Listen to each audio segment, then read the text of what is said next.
Good evening, student. As you know, we are doing the chapter number first of standard 10 that I have written here. You can see, beta, in my last lecture, I explained the types of the reaction in which we learned about the combination reaction, that is your first type of chemical reaction, right? Today I am going to explain the next reaction, that is your decomposition reaction. So my today topic name is decomposition reaction. You can see this one. This is your decomposition reaction. I am going to underline this one, beta.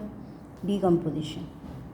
Okay, decomposition reaction अगर मैं simply बोलूँ, it is opposite of combination reaction, क्योंकि हम combination reaction तो बेटा कर चुके हैं. सो ये कॉम्बिनेशन रिएक्शन का जस्ट ऑपोजिट है. तो ऑपोजिट ऑफ कॉम्बिनेशन को हम क्या बोलेंगे? Decomposition. Opposite of combination means, combination में क्या पढ़ा था हमने? जब टू और मोर एलिमेंट्स आपस में कंबाइन करते हैं then we will get a single substance, that is your combination. और decomposition, as I told you, that is the opposite of that. Means जब एक सिंगल सब्सटेंस डीकम्पोज हो जाएगा, टूट जाएगा, किसमें? अपने ही दो सिंपलर सब्सटेंसेस में, उसको हम क्या बोलेंगे? Decomposition reaction. So you can note down बेटा, I have written the definition of that one, decomposition reaction in which a compound breaks down. आप ब्रेक्स डाउन की जगह डीकम्पोज भी लिख सकते हो, स्प्लिट अप भी लिख सकते हो, right? In which a compound breaks down into two और मोर सिंपलर सब्सटेंस, जिसमें एक कंपाउंड जो होता है हमारा वो अपने ही सिंपलर सब्सटेंसेस में टूट जाता है, उसको हम क्या बोलते हैं? डीकम्पोजिशन. डीकम्पोज का मतलब क्या होता है बेटा? टूटना. Getting? That's why we are using here word break down. जैसे हमने लास्ट लेक्चर में करवाया था कॉम्बिनेशन, उसमें क्या कर रहे थे? दो और मोर एलिमेंट्स कंबाइन कर रहे थे.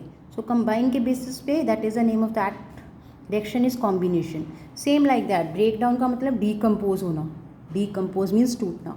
तो that's why on the behalf of this name, its name will be decomposition reaction. Okay, so beta simply I hope you understood this one. decomposition है क्या? जब हमारा एक कंपाउंड अपने ही सिंपलर सब्सटेंस में ब्रेक डाउन हो जाता है, उसको हम क्या बोलते हैं? Decomposition reaction. ओके, सो बेटा जनरली हम बात करें तो जनरली फॉर्म जो है इसकी वो है ये A B, that will give A plus B. कॉम्बिनेशन में हम क्या करते थे? ए प्लस बी हमें ए बी देता था.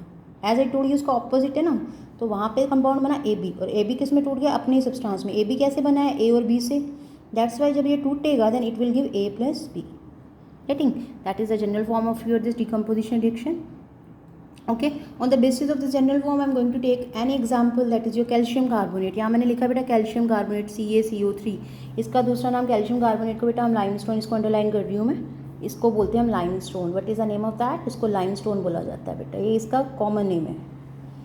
ओके, सो ये लाइमस्टोन है. लाइमस्टोन की बात करें तो मीन्स कैल्शियम कार्बोनेट की बात कर रहे हैं. सो कैल्शियम कार्बोनेट, यहाँ पे बेटा मैंने एक ट्रायंगल का साइन डाला है. ट्रायंगल को हम क्या बोलते हैं? Delta. But you can see है डेल्टा. इसका मतलब ये क्या रिप्रेजेंट करता है? ये रिप्रेजेंट करता है heat. Means we are doing the heat of that. हम इसकी क्या कर रहे हैं? हीटिंग कर रहे हैं. तो हम कैल्शियम कार्बोनेट की हीटिंग करते हैं, then it will give calcium oxide और कार्बन डाइऑक्साइड. अब ये जो कैल्शियम ऑक्साइड बना है इसका भी दूसरा नाम होता है, इसको दूसरा नाम होता है दैट इज योर क्विकलाइन. ये भी आपका मोस्ट टाइम क्वेश्चन आता है बेटा, कॉम्पिटिटिव एग्जाम में भी आता है, 10th बोर्ड में भी आता है. But is a chemical formula of quicklime, QUICKLIME, quicklime. तो कैल्शियम ऑक्साइड को ही हम क्विकलाइन बोलते हैं. Got it? So that is the example of your this decomposition reaction. I hope you understood this reaction, general form along with that example of that. Okay.